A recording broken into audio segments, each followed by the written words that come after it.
پرامن طریقے سے ہم جناب گاڑیوں میں بیٹھے ہیں کہ ہمیں جیل میں لے جائے. ہم سیاسی قیدی تھے. میں وزیر جیل خانہ جاتا رہا ہوں, مجھے جیل کے سارے ایتھکس اور ویلیوز کا پتہ ہے. لیکن جناب اس بیگم صفدر, تمہاری اطلاع کے لیے عرض ہے, ہمیں وہاں پر کپڑے استری کرنے کے لیے فرائی پین نہیں ملا. وہ الگ بات ہے تمہیں کافی میکر ملا ہوا تھا, وہ الگ بات ہے کہ تمہیں سینڈوچ میکر ملا ہوا تھا, وہ الگ بات ہے کہ تمہیں اوون ملا ہوا تھا الیکٹریکل, وہ الگ بات ہے کہ تمہیں ٹھنڈی اور گرم مشین ملی ہوئی تھی, وہ الگ بات ہے کہ تمہارے سیل کو اسپیشل ٹائلوں کے ساتھ ڈیکوریٹ کیا گیا تھا, وہ الگ بات ہے کہ تمہارے سیل سے باہر بہترین VIP واش روم بنوایا گیا تھا. ہمارے لیے تو یہ نہیں کیا گیا, لیکن ہم نے پوری شان کے ساتھ 8 دن اس ڈیتھ جناب سیل کہ جو دہشت گردوں کے لیے ہوتا ہے, ہم نے جناب وہاں پر پوری جرت کے ساتھ میری ٹیم اصل 15 گھنٹے 14 گھنٹے قید تنہائی میں رکھا گیا. 6 بجے 6 بائی 8 کے کمرے میں بند ہوتے تھے اور صبح 7-8 بجے تک اس کمرے میں بند. اور ہمارے یہ جو دوست بیٹھے ہوئے میرے کارکن, ایک ڈیتھ سیل کے اندر 6 بائی 8 کے 4 بندوں کو جاؤ بند کیا گیا. کوئی بات نہیں, کوئی ہمارے لیے انہونی بات نہیں ہے. ہم طے کر کے گئے تھے جناب ہر قسم کی قربانی دیں گے اور آئندہ بھی انشاءاللہ خان صاحب کی قیادت میں دیں گے, لیکن ان کا چہرہ بے نقاب ہونا چاہیے.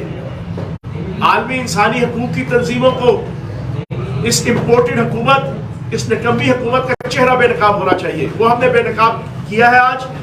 اور میں جیل کے ان ملازمین کا کہ جن کے اوپر 1.25 سال میری وزارت کی وجہ سے اللہ پاک کے کرم سے جو میری پرفارمنس تھی, جو میں نے ملازمین اور قیدیوں کی بہتری کے لیے کام کیے تھے, میں ملازمین کا لو کیڈر کے میں انہیں خراج تحسین پیش کروں گا کہ انہوں نے تمام جیلوں میں میرے سمیت تمام سیاسی قائدین اور ہمارے کارکنان کو یہ بتایا کہ ہم تو یہ چاہتے ہیں کہ ہم پھولوں پہ لے کے آپ کو پلکوں پہ لے کے چلیں فیاض چوہان کی وجہ سے, لیکن ہمارے اوپر پریشر ہے.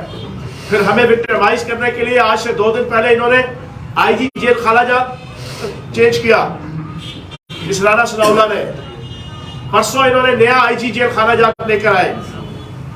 IG جیل خانہ جات جو نیا آیا وہ ہر روز فون کر کے پچھلے 2 دنوں سے وہ رپورٹ لیتا تھا کہ ان کو ذرا برابر بھی کوئی آسانی تو نہیں مل رہی. لیکن جناب ہم طے کر کے گئے تھے کہ ہر قسم کی بے سکونی, ہر قسم کی تکلیف پاکستان کی خاطر, عمران خان کی خاطر, پارٹی کی خاطر, اپنے آبجیکٹو کی خاطر انشاءاللہ ہم برداشت کریں گے. ہم نے کی, ہمیں کپڑے اسی کرنے کے لیے کسی نے فرائی پین نہیں دیا, ہمیں کسی نے جناب ٹھنڈی مشین نہیں دی, ہمیں کوئی اوون نہیں ملا, ہمیں کسی قسم کا کوئی وہ فیسیلیٹیشن کے جو جھوٹوں کی IG اور چیف سیکرٹری بیگم صفدر اور اس کے باپ سلطان مفرور نواز شریف کو ملتا رہا, وہ ہمیں نہیں ملا. لیکن ہم پوری شان کے ساتھ پاکستان کی خاطر کی قربانی دے کر آئے ہیں. اور اس متنبع کر کے گیا تھا کہ میری فیملی میں سے کسی بندے نے سوشل میڈیا, الیکٹرانک میڈیا اور پبلک پہ آ کے میری ضمانت, میری رہائی یا مجھے چھڑوانے کے حوالے سے حکومت سے یا عدالتوں سے کوئی درخواست نہیں کرنی. مین آبجیکٹو میرا یہ مخالفین کو, رانا ثناءاللہ کو, پرائم منسٹر شہباز شریف کو, بلا وجہ بھٹو کو, ان کو یہ میسج دینا تھا کہ عمران خان کی کال پہ ہم ہر قسم کی قربانی دینے کو تیار ہیں. SHO تھانہ وارث خان اور اس کی ٹیم نے اتارا. اتارنے کے بعد میری ٹھوڑیاں پکڑ کے منتیں کرتا رہا کہ چوہان صاحب آپ کا آبجیکٹو پورا ہو گیا ہے, اب آپ چلے جائیں, ہماری طرف سے آپ رہا ہیں.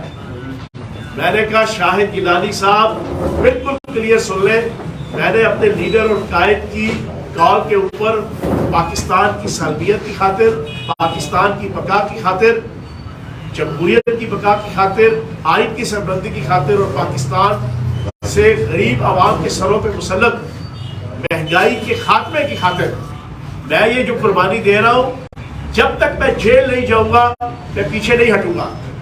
اس نے میری منت تمنے کرتا تھا, پھر جا کے CPO سے اور اپنی ہائر آفیشر سے فون پہ بات کرتا تھا, پھر آتا تھا, پھر منتیں کرتا تھا. میں نے اس کا ارادہ بھاپ دیا میں فوراً پریزن وین پہ جا کے بیٹھ گیا اپنی ان 6 بندوں کو لے کے کہ میں نے کہا یہ کہیں گاڑی لے کے یہاں سے بھاگ نہ جائے.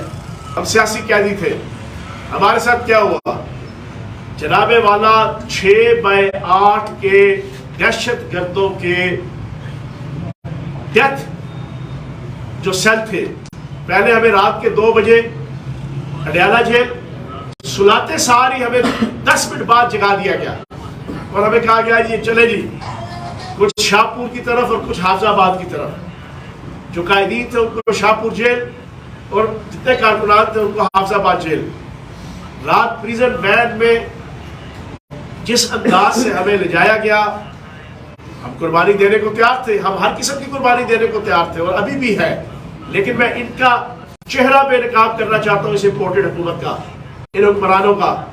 یہ جو جمہوریت کے اور ایتھکس کے چاچے مامے تائے اور پھپھڑ بنتے ہیں, یہ پیپلز پارٹی کا بلا وجہ بھٹو, یہ پیپلز پارٹی کا آصف زرداری, یہ نون لیگ کا شہباز شریف اور یہ نون لیگ کی بیگم صفدر ہمیں جناب سیاسی قیدی کے طور پہ نہیں, ہمیں دہشت گرد کنسیڈر کر کے ہمیں وہاں سے لے جایا گیا. دور دراز جیلوں میں رات کی ٹھنڈک میں ہم نے پورے بلبلے کے ساتھ, پورے جوش کے ساتھ, پورے جذبے کے ساتھ 5-5, 6-6, 7-7, 8-8 گھنٹے کا سفر برداشت کیا. وہاں جا کر 6/8 کا ڈیتھ سیل جو دہشت گردوں کے لیے استعمال ہوتا ہے 6/8 کا, اس 6/8 کے سیل کے اندر واش روم کوئی دروازوں کا اور کھڑکیوں کا اور دیواروں کا واش روم نہیں. اسی 6/8 کے چھوٹے سے ڈربے کے اندر وہ جناب آپ کی سیٹ تھی جناب, چھوٹا پیشاب اور بڑا پیشاب کر رہی تھی, وہاں پہ ہمیں ڈال دیا گیا. ہم سیاسی قیدی تھے, ہم نے کوئی جرم نہیں کیا تھا, ہم نے بم دھماکہ نہیں کیا تھا, ہم نے کسی کی جان نہیں لی تھی. ہم نے شہباز شریف کی طرح 2007 27 دسمبر کو بی پی کی شہادت کے وقت فونے کر کے ایک لیڈر کو پورے پنجاب اور پاکستان کے اندر یہ نہیں کہا تھا کہ ریل کی پٹریاں اکھاڑو, بسیں جلا دو, کاف لیگ کے دفتر جلا دو, کاف لیگ کے جناب قائدین اور M N A M P S کے کینڈیڈیٹ کے گھروں کو جلا دو.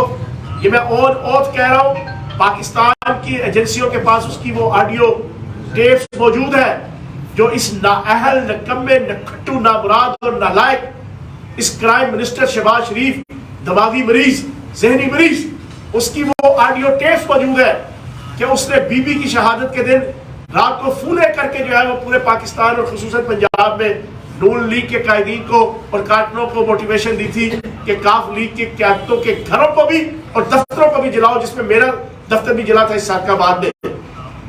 ہم نے تو نہیں یہ کیا تھا. ہم نے تو بڑے پرامن